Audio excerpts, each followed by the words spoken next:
Hello everyone, we are glad to welcome you on a HardReset.Info YouTube channel, and today I would like to demonstrate that you can find someone on Twitter by phone number.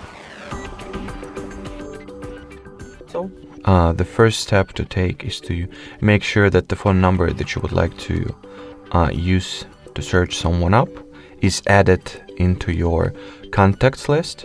After you do that on your respective device, open up Twitter, then go into settings and privacy.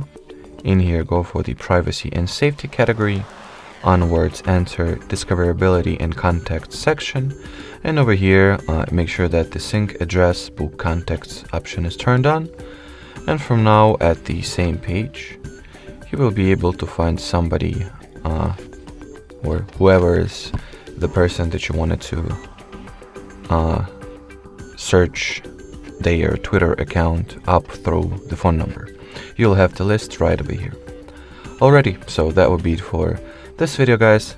Thanks for watching, thanks for your attention, and bye-bye.